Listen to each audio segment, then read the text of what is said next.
সিলেট নগরীতে একদিকে চলছে ব্যাটারি চালিত অটোরিকশার বিরুদ্ধে অভিযান, অন্যদিকে প্রশাসনকে বৃদ্ধাঙ্গুলি দেখিয়ে দিন দুপুরেই চলছে নগরীতে অটোরিকশা। বুধবার 1 অক্টোবর নগরীর উপশহর শিবগঞ্জ, মীরাবাজার সহ বিভিন্ন এলাকায় সরজমিনে চোখে পড়ে অটোরিকশার দৌরাত্ম্য। তবে প্রশাসনের দাবি, অবৈধ ব্যাটারি চালিত অটোরিকশা বন্ধে কঠোর অবস্থানে রয়েছে তারা।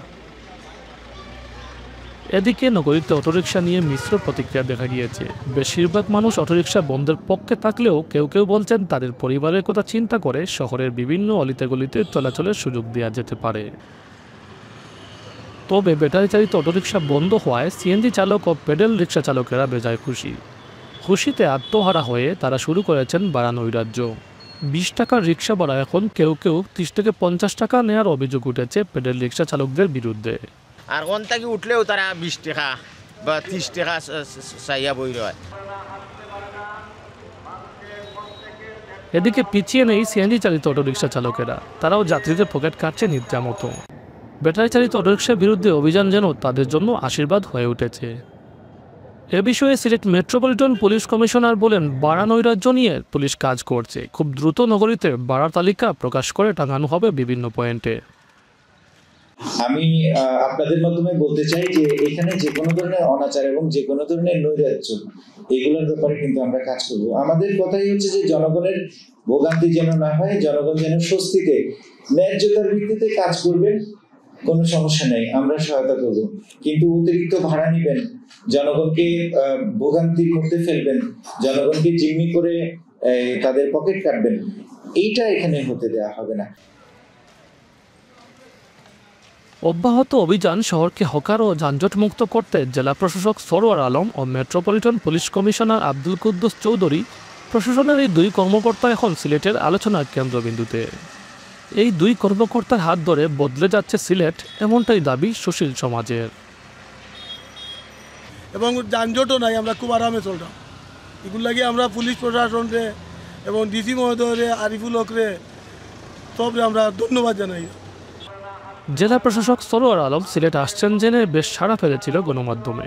বিশেষ করে র্যাবের নির্বাহী ম্যাজিস্ট্রেট থাকা অবস্থায় তিনি অপরাধের বিরুদ্ধে যে কঠোর ভূমিকা পালন করেছিলেন, তার সেই সুনামের কারণেই নড়েচড়ে বসেছিল সিলেটের মানুষ। তাকে নিয়ে সিলেটের মানুষ যে প্রত্যাশা করেছিল তা তিনি বাস্তবে রূপ দিতে কাজ করে যাচ্ছেন।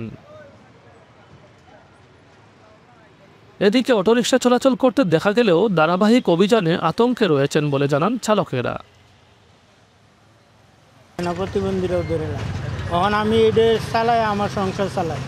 আমি একদিন না পারিলে আমার চোলা চালাই, যদি 2 দিন বয়ে থাকি তাহলে আমি না খাই তাহা লাগে।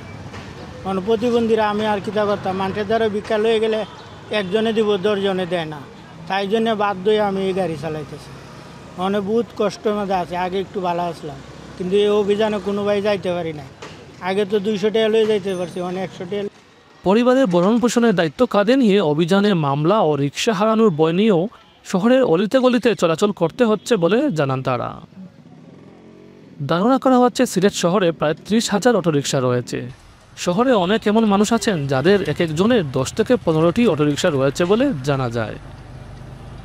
তারা 350 টাকা চুক্তিতে প্রতিদিনের জন্য এসব অটোরিকশা ভাড়া দিয়ে থাকেন। আবার কেউ কিস্তিতে টাকা তুলে নিজেই রিকশার মালিক হয়েছেন। এসব অটোরিকশা চালকদের মধ্যে আবার বড় একটা অংশ 18 বছরের নিচের কিশোররা।